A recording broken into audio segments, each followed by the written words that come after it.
Você está ouvindo o ABC Cast, o podcast do ABC. Informação, inovação e conexão com a região metropolitana de São Paulo. ABC Cast, conectando você com informação de qualidade. Fala, pessoal do ABC e toda a região metropolitana de São Paulo. Sextamos, hoje é sexta-feira, dia 26 de junho. E tá começando mais um ABC Cast, o podcast oficial do portal ABC do ABC. Que você já sabe, né? Por aqui a gente deixa muito bem informado sobre tudo que tá rolando, seja aqui no ABC, pertinho de casa, em São Paulo, no Brasil, até mesmo no mundo. Então, bora lá, porque o que não falta é informação. Eu sou a Suzana Rezende e divido aqui as bancadas e os mix com ele, João Pedro Melo. Fala, JP! Hello, Su! Olá, pessoal! Um excelente final de tarde e um inicinho de noite para ti que ainda tá pela correria. O tão aguardado final de semana chegou. Mas, como o noticiário não tira folga, a gente separou e filtrou exatamente aquilo que mais impacta na tua vida. E hoje a gente inicia falando sobre a tragédia na Venezuela, sendo o pior terremoto em 6 anos e já passam de 500 mortos, gerando caos no resgate das vítimas. E além disso, no campo político, Flávio Bolsonaro está apostando em uma vice-mulher depois daquele desgaste com a ex-primeira-dama Michele Bolsonaro. E a gente ainda fala do técnico do Japão que se demonstra bastante confiante pro duelo das oitavas da Copa do Mundo contra o Brasil. Então, por aqui, tu já sabe como funciona. É informação direta, contexto e análise para deixar o cenário muito mais nítido. Então, bora ajustar o volume do café e do fone, porque o ABC Cast já tá começando. É isso aí, a gente abre o programa de hoje falando sobre esse desastre que aconteceu na Venezuela. E a dimensão da catástrofe na Venezuela se agravou drasticamente nas últimas horas. A presidente interina do país, Delcy Rodrigues, confirmou que o número de mortes pelo duplo terremoto subiu para 589, mais que o dobro do balanço divulgado no dia anterior. Enquanto isso, equipes de resgate correm contra o relógio na chamada janela de ouro de 48 a 72 horas para tentar encontrar sobreviventes sob as toneladas de concreto. E o socorro internacional começou a desembarcar com força. Militares e equipes técnicas do Brasil, dos Estados Unidos e de mais 15 países já estão em Caracas. O Comando Sul das Forças Armadas Americanas enviou o general para coordenar o apoio humanitário, enquanto o estado de La Guaira, o mais devastado, com mais de 100 edifícios colapsados, foi militarizado para tentar organizar o caos e facilitar o trabalho das buscas com o uso de retroescavadeiras. E apesar da ajuda que está chegando de fora, o cenário ainda é de precariedade total. Hospitais como José Maria Vargas, que fica em La Guaira, estão sobrecarregados a ponto de improvisarem o atendimento de centenas de feridos no chão dos estacionamentos. E moradores relatam a falta de estrutura básica de um estado completamente falido, com bombeiros precisando usar lanternas dos próprios celulares para retirar os escombros literalmente com as próprias mãos. E em meio a essa desolação, tragédias pessoais vêm à tona de todos os lados, como a do jogador venezuelano Héctor Belo, que perdeu a esposa após ela se sacrificar nos escombros para salvar a filha de apenas 1 ano do casal. O desespero por informações fez a própria população criar plataformas online para tentar mapear vítimas, registrando milhares de desaparecidos e escancarando a falta de controle oficial do governo sobre o real impacto da tragédia. Su e ouvintes, o terremoto é uma obra imprevisível da natureza, mas a catástrofe humanitária e a lentidão no resgate têm a assinatura de quase 3 décadas de um estado disfuncional.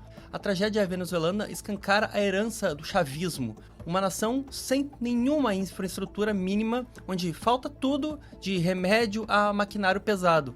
Ver bombeiro tirando pedra com a mão e paciente sendo tratado no asfalto de um estacionamento é a prova dolorosa de que corrupção e a negligência governamental cobram seu preço mais alto nessas horas. E o contraste com a política internacional também não poderia ser mais cruel, Su.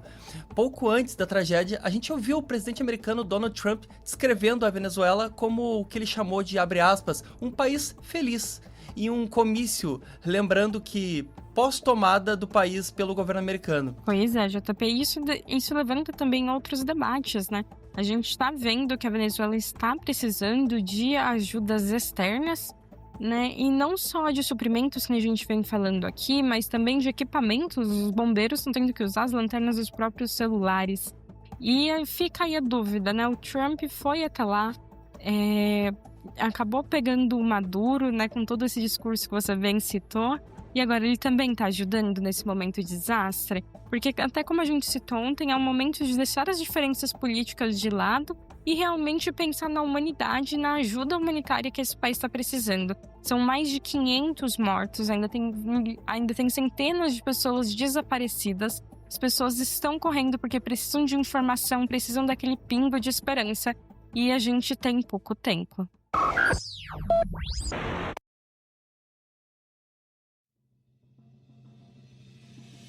Agora vamos para o nosso giro de notícias, iniciando pelo Inclui Sampa.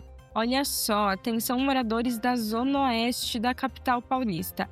Nesse sábado, das 9 às 14, das 9 da manhã às 2 da tarde, a Prefeitura de São Paulo realiza a 10ª edição do programa Inclui Sampa nos bairros. É um mutirão que oferece serviços gratuitos e focados na acessibilidade para pessoas com deficiência. Então vai ter vacinação, emissão de RG, de carteirinha do autismo, atualização do CAD único, intermediação de vagas de emprego e até manutenção gratuita de cadeiras de roda. Então, se você ficou interessada, o evento acontece no Céu Butantã, que fica localizado na Avenida Engenheiro Heitor Antônio Eiras Garcia, número 1870. E os interessados devem comparecer ao local levando sua documentação original, além dos laudos médicos para garantir o atendimento. Programa Trampolim abre vagas em cursos gratuitos em São Paulo.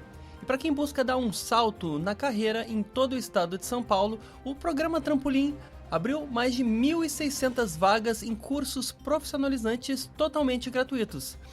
Tem oportunidade para logística, informática, gestão de pessoa e muito mais, tanto no formato presencial quanto no online. As inscrições já estão abertas e podem ser feitas até a próxima segunda-feira, dia 29 de junho, acessando o site oficial trampolim.sp.gov.br. Para se matricular, o candidato precisa ter uma conta ativa no sistema gov.br e ser residente no estado de São Paulo. E para a gente fechar o nosso giro, a gente ainda continua no mesmo assunto, que é o trampolim, só que agora para Praia Grande. Olha só, porque são 60 vagas para o curso de logística, hein? Então, como eu falei, o programa Trampolim do governo está com 60 vagas abertas exclusivas para Praia Grande, focadas no curso presencial de logística. As turmas são voltadas para pessoas entre 25 e 59 anos e as aulas vão acontecer nas unidades do SEST Senat, na rua Walter José Alves, no bairro Nova Mirim. A inscrição é 100% online e deve ser feita pelo portal do próprio Trampolim, que eu vou repetir aqui. É trampolim.sp.gov.br. Mas, cuidado, as inscrições vão até o dia 29 de junho. Então, a dica que eu dou para vocês é correr, porque o número de inscritos é limitado para essas vagas e o critério de desempate será ali priorizando pessoas com deficiência, desempregados e candidatos de baixa renda. E assim, a gente encerra nosso giro de notícias de hoje com o serviço de inclusão na Zona Oeste da capital, vagas de qualificação em todo o estado e curso focado em logística na Praia Grande. E se tu quiser conferir em detalhes as histórias que a gente contou por aqui, basta acessar o nosso site oficial, que é o abcdobc.com.br.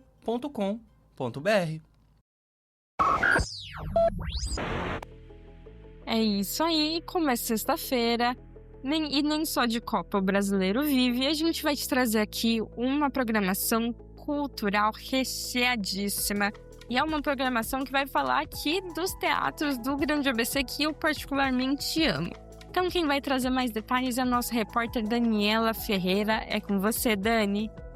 Oi, Su. Oi, JP. Oi, ouvintes. O fim de semana já está chegando e quem comanda a nossa programação é o teatro e a boa música.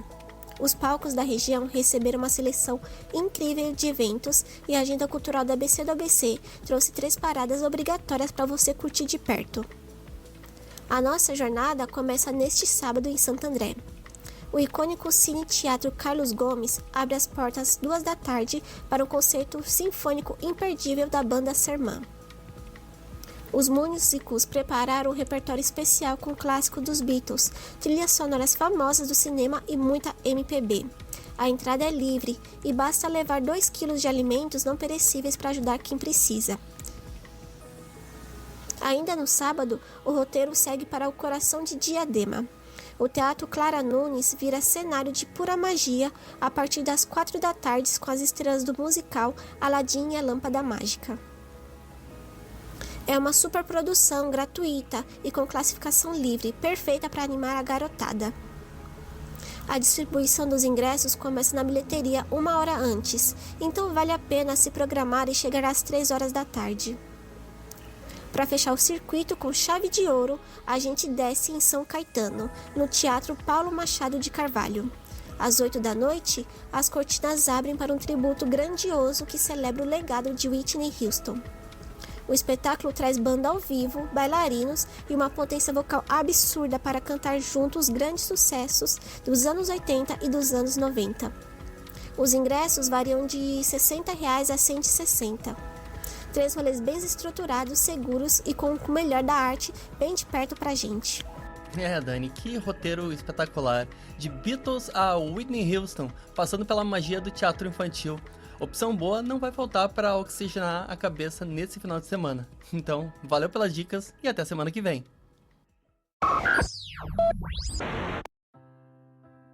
E voltando para o nosso noticiário, vamos falar sobre o cenário político, mais especificamente sobre a campanha de Flávio Bolsonaro. Então, olha só, ouvinte, olha só, JP, a crise política desencadeada pelos vídeos da ex-primeira-dama Michele Bolsonaro segue rendendo. E agora o alerta vermelho da pré-campanha presidencial do senador Flávio Bolsonaro está buscando novas estratégias. E para tentar conter os danos dessa briga familiar, a equipe do parlamentar decidiu acelerar as articulações e deve anunciar o nome de uma mulher para compor a chapa como vice-presidente nas próximas 2 semanas. E a pré-campanha de Flávio admite o susto com o nível de exposição, já que a estratégia dos últimos meses era justamente colar a imagem do senador no engajamento feminino que Michele havia conquistado no PL Mulher. Entre os nomes cotados para tentar tapar esse buraco na chapa estão as deputadas federais Bia Kicis e Júlia Zanata, além da ex-presidente da Caixa, Daniela Marques. O movimento foi friamente calculado, né? Após perder seguidores nas últimas semanas por se afastar de todo o debate político que vem acontecendo, a ex-primeira-dama conseguiu recuperar os engajamentos aí das redes sociais, acumulando mais de 32 milhões de visualizações. E para os especialistas, o que chama atenção foi o uso milimetricamente pensado do cenário, que exibia uma caneta da marca Bic, um mapa do PL Mulher e a estrela de Davi, reforçando seu apelo ideológico e religioso. E também marcando o território como dita, entre aspas, a verdadeira guardiã da direita bolsonarista. Enquanto isso, relatórios de monitoramento digital mostram que a esquerda aproveitou a fissura para engajar nos ataques a Flávio, e o que acabou invertendo as pautas das redes. Em vez da oposição bater bumbo contra o governo Lula por conta das investigações envolvendo o líder Jacques Wagner, a internet foi dominada pela guerra interna do clã Bolsonaro, transformando a crise política em puro entretenimento com milhares de memes do chamado fogo no parquinho. É isso aí. E agora, saindo do cenário político, vamos pro futebol. Falando sobre o técnico do Japão, olha só que ele demonstrou confiança, hein? Então, olha só, ouvinte, porque a nossa seleção brasileira já tem seu caminho definido agora nessa primeira fase de mata-mata da Copa do Mundo de 2026. Após nós conseguirmos a liderança do grupo C, o Brasil vai enfrentar a seleção do Japão, que se classificou em segundo lugar no grupo F, após empatar de 1-1 com a Suécia. E o confronto vai acontecer na próxima segunda-feira, dia 29, às 14 horas em Houston. E apesar do histórico ser amplamente favorável ao Brasil, com 11 vitórias do Canarinho em 14 confrontos diretos, o técnico japonês Hajime Moriyasu esbanjou confiança na sua entrevista coletiva. E ele deixou claro que a equipe asiática se preparou para esse momento e aposta na memória recente de que a única vitória do Japão contra a seleção brasileira ocorreu justamente no último amistoso, disputado entre eles em outubro do ano passado em Tóquio. Já do lado brasileiro, o clima é de consolidação tática. O técnico Carlo Ancelotti tem sido ovacionado pela sua capacidade de transformar problemas graves em soluções práticas durante a competição. Mesmo perdendo peças fundamentais como os laterais Wesley e o atacante Rafinha por lesões, o treinador conseguiu adaptar o esquema de jogo para um losango no meio de campo, resgatando a fluidez da equipe. E essa mudança de postura destravou o principal nome do elenco, ao centralizar um pouco mais a atuação de Vini Júnior e dar liberdade para jovens talentos como Ryan abrirem o jogo pelas pontas. O Brasil não só goleou a Escócia, como finalmente encontrou uma identidade coletiva forte. O time deixou de ser apenas um punhado de estrelas dependentes de jogadas individuais para se tornar uma equipe organizada e perigosa na hora de atacar os espaços. A seleção brasileira voltou a ser um time, né?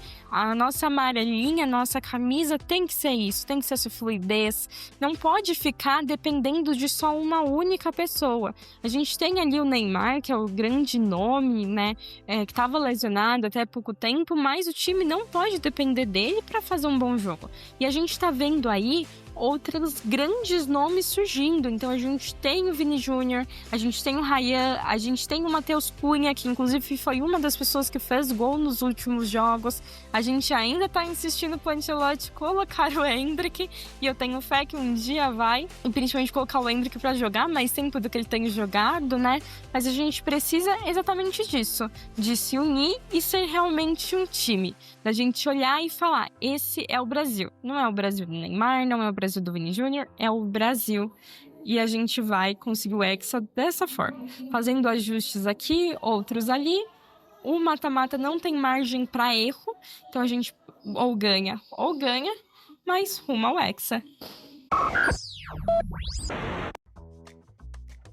E agora a gente sai do nosso noticiário para entrar no nosso quadro Quem Disse Isso? E essa é a sua primeira vez aqui, eu vou te explicar. É nesse momento que a gente te traz uma frase daquelas de se pensar, de anotar no caderninho de inspiração, ou até mesmo colocar no status do WhatsApp. E tudo isso enquanto você tenta adivinhar de onde você já ouviu isso, quem é o autor ou a autora.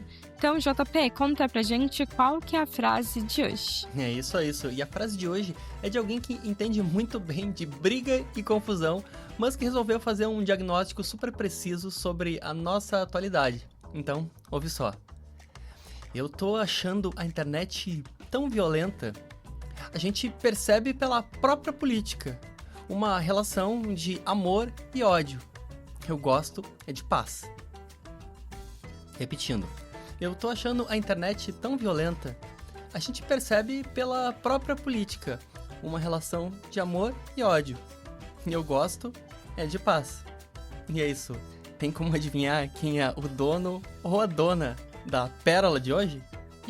Olha, JP, realmente a dona, se assim já posso dizer, dar um spoilerzinho, é alguém que entende dessas brigas, dessas confusões.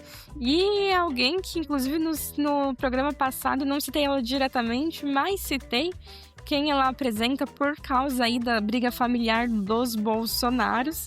Então, acho que dei bastante dica, acho que agora ficou fácil. Quem disse isso foi a apresentadora Cristina Rocha. Ela que apresenta o programa Casos de Família e traz exatamente esses conflitos familiares para frente das telas. Perfeitamente, Su. E olha a ironia do nosso tempo. A mulher que passou décadas mediando briga de vizinho e intriga familiar na televisão aberta tá assustada com o nível de baixaria que a internet e a política atingiram. E a Cristina Rocha tem toda a razão. É por aqui que você encontra essas informações de forma descomplicada e tudo compilado para você finalizar o seu dia muito bem informado. E é por isso que eu te faço esse convite. Se você quiser continuar nos acompanhando de segunda a sexta, ou até mesmo acompanhar outros produtos nossos, como o Cine ABC Metrópole, que vai ao ar todas as semanas, e o ABCcast Conexões, que vai ao ar aos sábados, sempre com convidados incríveis, saiba que nós estamos em todas as plataformas. É YouTube, Deezer, Spotify, Amazon Music, Apple Podcast. Você pode escolher a sua preferida e dar o play. E se esse episódio fez algum sentido pra ti, compartilha com alguém que também gosta de se manter muito bem informado, sem enrolação. E manda aquela tua opinião pra gente, pode ser crítica, pode ser sugestão, ideia, ou também aquela pauta que só você reparou pelo caminho. A gente adora trocar essa ideia contigo, então aproveita para seguir a gente lá no Instagram, é o ABC do ABC _oficial, porque tu já tá mais do que avisado, a nossa conversa não termina por aqui. É isso aí. E além de tudo isso, a gente ainda tem um site que tem tudo o que você precisa saber. Então acesse abcdobc.com.br e por lá você encontra notícias sobre todos os assuntos do esporte e política a todos os momentos do dia. E antes de fechar, a gente sempre deixa aquele nosso abraço pra ti que ainda tá pela correria no final do dia ou no início da noite, preparando a janta e aproveitando em casa aquela pausa muito merecida.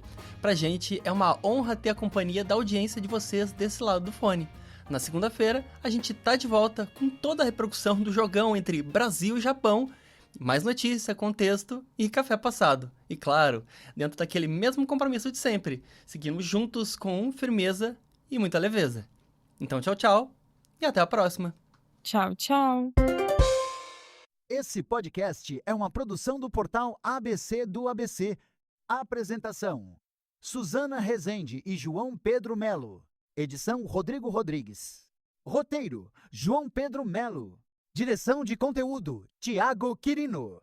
E direção geral: Alex Faria.